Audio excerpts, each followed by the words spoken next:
Hello everybody, welcome to Bison Central video preview of the North Dakota State University football team. Their upcoming game against Western Illinois University this Saturday in Macomb, Illinois. The opener of the Missouri Valley Conference schedule for the Bison, and frankly, Mike McFeely here beside me, I'm Dale Garson, just so you're aware. This is probably the easiest game they're going to have on the Valley schedule, in my honest opinion. Western Illinois is the only team out of the 10 that hasn't either been in an FCS Top 25 poll or received votes this year. Good way to start for Chris Kleiman. The FCS polls are either or. Are all polls jokes? No, but the FCS one from, was it the Sports Network? Don't they have like 527 voters? They have a ton, and then there's the coaches poll as well. So I've referenced both. Montana was ranked 3rd in the nation last time NDSU played them a couple weeks ago. Were they the 3rd ranked team in the country? You know what? They might be. Let me answer that for you. No. They're far, far, far overrated. Going on the only belief that they're Montana, so therefore they must be really a top-ranked team. They're not the 3rd best team. We could have a whole thing about polls, too. I mean, I think polls are important. But you, on the other hand, feel like they're important because they give media outlets content. Western Illinois, the Leathernecks. What do you think? Yeah, North Dakota State shouldn't have much trouble, I don't think. But it is the Missouri Valley Conference, and truly there are very few blowouts. You know, I know that the Missouri Valley Conference is 23-1 against in non-conference FCS games, not FBS games, but FCS games. And so it's a strong conference. And I know that Chris Kleiman, the head coach at North Dakota State, has said from the start that he thinks the entire conference, team to team to team, is better. And so, you know, you can't look at it and say, well, this is going to be a cakewalk. This is not any sort of incarnate word thing. But I think that Western Illinois is probably one of the weaker teams in the league. They lost to Southern Illinois last week. But they scored some points, and it wasn't like a mashing by Southern Illinois. So I'm not ready to say that NDSU is just going to hammer them. Plus, I think it's homecoming. Yes. And it's in Western Illinois, which is not easy to get to. Which has nothing to do with the competitiveness on the field, but it just has to do with you. It just has to do with me.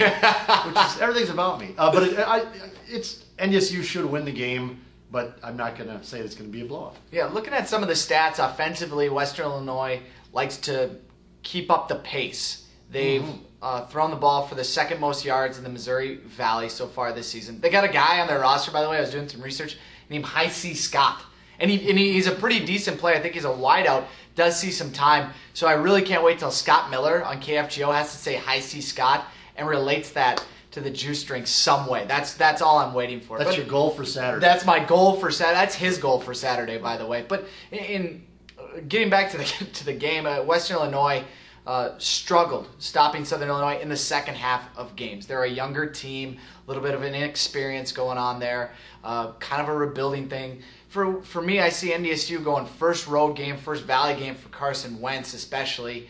You just want to go out and do the things that have made you successful to this point. Good defense, time of possession, don't turn the ball over, and they should be fine. We have to mention Kyle Emanuel, though, named to the Buck Buchanan Award watch. Do you find award watch lists to be a joke? Is that media content? Okay, of course. So Kyle Emanuel named to the Buck Buchanan, the award given out to the best defensive player in the FCS. He's been a monster this year. Expect that to continue against Western Illinois. Western Illinois it's going to be a different type of offense than what NDSU is going to see in the Missouri Valley Conference. Western Illinois spreads things out. They run a hurry-up offense, and they change the pace. I had a chance to talk to Matt and Kyle Emanuel yesterday about a couple of things, and they said that it's not just strictly go, go, go, go, go with the offense. They'll change the pace. They'll do a hurry-up, try to move the sticks as quick as they can. Then they'll slow things down for a couple of plays, and they'll speed things up. And the whole thing is to kind of mess up the substitution, mess up the rhythm of the defense. So that'll be a challenge for NDSU. Western Illinois has some good receivers, one of the better receiving cores that NDSU will see. Montana was good. One thing that Montana had, they were good with some of their skill players. Right. Ellis Henderson, wow, NDSU could use him right now, and they'd take him in a second. We'll get back to that in a second. But Western Illinois has some good skill players, decent quarterback, but in the end, NDSU is built on and about defense, and so I would suspect that Kyle Emanuel will get some opportunities, and the defense will get some opportunities to make some plays, and it's a matter of whether they can get in their rhythm and get the right substitutions and not get too messed up by Western Illinois' pace. Offensively, Carson Wentz, he's been good. He hasn't been outstanding, but you don't need him to be with this offense. The running game has been superb. The one thing I noticed, Mike, that I'd like to see get better is the receivers, or at least the receiving core. As Zach Vraw, after his first game against Iowa State, a big one, he's had 5 receptions in 3 games. Well, and Chris Kleiman on Scott Miller's show on Monday mentioned a little injury to Zach Vraw. That might be playing into what's happening, but Zach Vraw is expected to play on Saturday. And I agree with you, not so much I need to see more out of the receivers, but I think one concern that you can look at if you're a Bison fan is that offense doesn't have explosiveness. Right. It has the pound. They have, John Crockett in the offensive line, they have that down.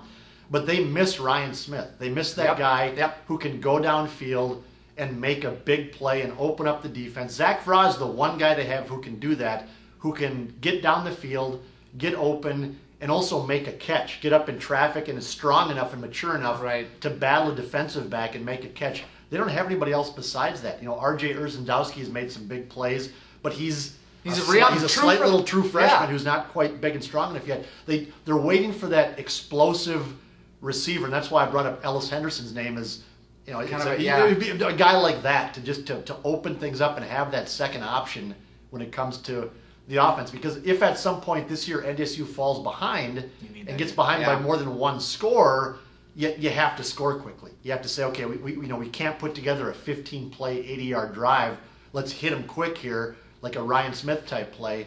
And I don't see that yet out of this Bison offense. And I think to speak to that more so, Christian Dudzik saw a couple snaps against Montana, and that really was because he is their most explosive player because, he can return punts. And he best athlete. Yeah, exactly. Does a great job there. He's got a great nose for the ball on defense, and I think NDSU looking for something offensively, exactly like you said, Ryan Smith, a guy would run those underneath routes, would do just a ton of things. And, by the way, is a great possession receiver. More so than I remember, frankly, because I just think about the fact that he could go up with his little frame and get a ball that was probably thrown a foot over his head. Well, saved Brock Jensen a lot.